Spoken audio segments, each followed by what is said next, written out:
Republicans on the North Carolina Supreme Court are pulling off a coup by blocking certification of the incumbent Democratic Justice Allison Riggs, who won her election by several hundred votes. Over 5.5 million people voted in that election, and after 2 recounts, Riggs still leads by 734 votes. I mean, it doesn't matter if it's 700, 7,000, or 7 votes. She won. She won. Now, that said, Griffin, her challenger, who also happens to be a judge on the State Court of Appeals, has been contesting the results for weeks. Now, look, when it comes to recounts in close races, you absolutely have a right to ask for a recount. I got no problem with that. No problem there. That said, there's already been 2 recounts, and he's still challenging the results. Wait, hold on. Why? Because at the end of the day, it's not about the voters. It is about the attempt to seize power. The North Carolina State Board of Elections had moved the case to federal court, but thanks to U.S. District Judge Richard E. Myers II, an appointee of Donald Trump, shocker, decided to send this case back to the state judicial system on Monday. Now, that judicial system, the state, is now attempting to just hand the position over to the Republican that lost. Although the board notified the North Carolina Supreme Court that it intended to appeal Myers' decision, and it did so later on Tuesday, 4 of the 5 Republican justices still granted the temporary stay and wrote in their order that in the absence of a stay from a federal court, this matter should be addressed expeditiously because it concerns certification of an election. Now, here's the thing. Riggs is on that court, but obviously she had to recuse herself from this. She did not participate because of her involvement in the case. But that said, it kind of left it, the court, court's only other Democrat, Justice Anita Earls, to pen one of the dissents. She argued that Griffin's motion is procedurally improper and that even if it were not, his request should be denied because he has failed to meet the standard for granting preliminary relief. Remember, his relief is just throw out enough votes and give me the position already. I won. No, he didn't. he lost, and now he's attempting to have legal votes thrown out so that he can be handed this position. Now, in her dissent, Earls writes, Griffin seeks to retroactively rewrite the rules of the election to tilt the playing field in his favor. His findings amount to a broadside legal attack, raising a laundry list of statutory and constitutional objections to long-established election laws. She also calls out this as basically a fact-free post-election gamesmanship, is an example of that. Now, that said, Earls, the only Democrat on the board, was not alone in her dissent. You had another Republican, Justice Richard Dietz, who dissented, citing our state's corollary to a federal election doctrine known as the Purcell Principle, and warning that permitting post-election litigation that seeks to rewrite our state's election rules and, as a result, remove the right to vote in an election from people who already lawfully voted under the existing rules invites incredible mischief. Look, I got to give credit to Dietz for actually standing up for the voters in this case. There are Republicans who actually care about respecting the results of an election and actually democracy. But those Republicans are few and far between. Fortunately, the majority is now Trumpist.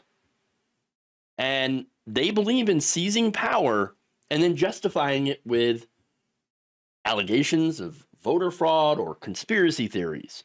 And there is a specific reason that they are focused on this case. As Ari Berman, Mother Jones National Voting Rights Correspondent, explains, Riggs' victory could give Democrats a shot at retaking the court's majority after 2028. That would allow them to oversee the state's redistricting process in 2031. Now who's talking long game? That's particularly consequential because the current majority on the court upheld heavily gerrymandered maps drawn by the Republican-controlled state legislature that allowed Republicans to pick up 3 U.S. House seats in November. Just enough to maintain control of the chamber and ensure the one-party rule in D.C. And there it is. And there it is.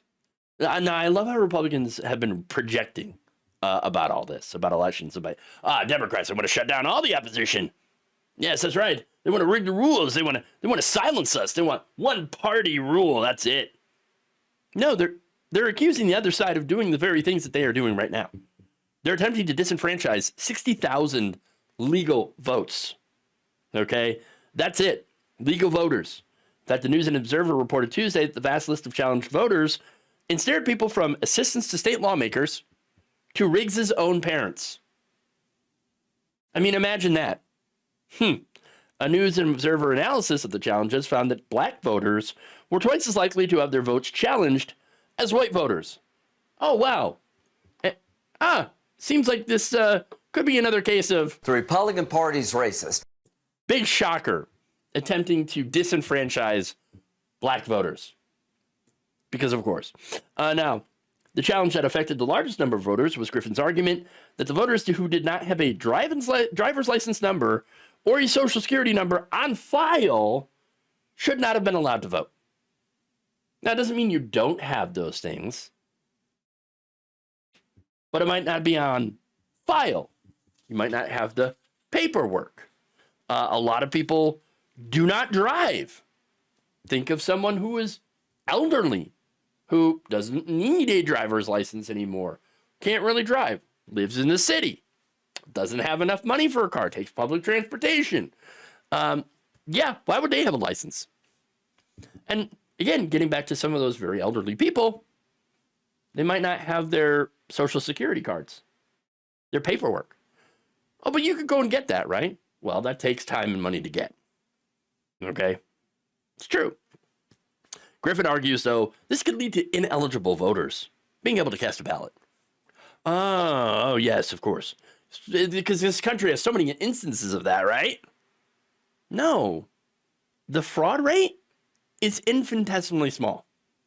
Okay? It's a freaking blip. All right? 0.00001% of all votes cast nationally are fraudulent. Okay? But that's the thing. That's the game that they're playing. They lie about it. They inflate this because they inflate every supposed threat, right?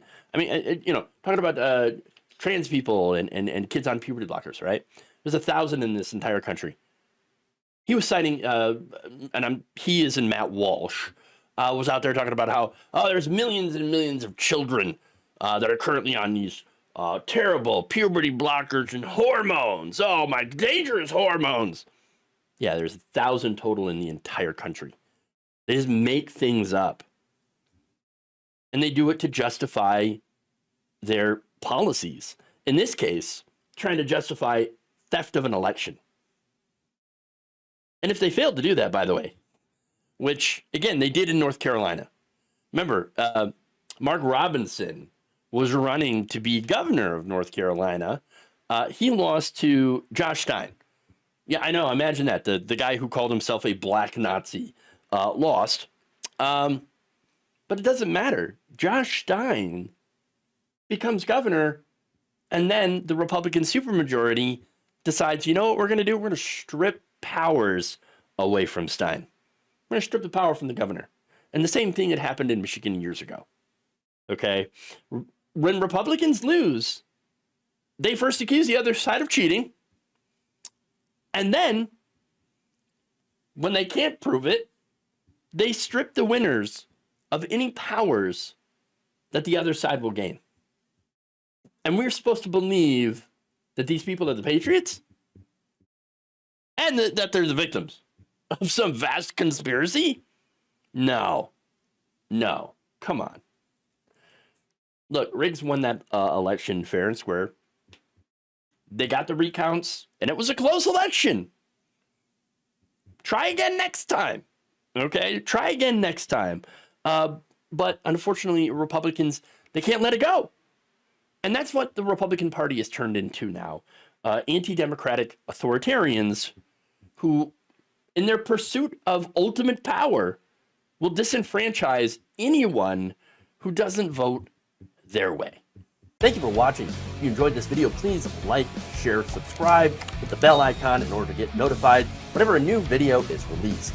And if you want to support independent, progressive media through this difficult time where it seems like everybody is shutting down, you can become a member on our YouTube page, you can become a subscriber on Facebook, or you can go to my Patreon. It's patreon.com/Jeff Waldorf. Thank you.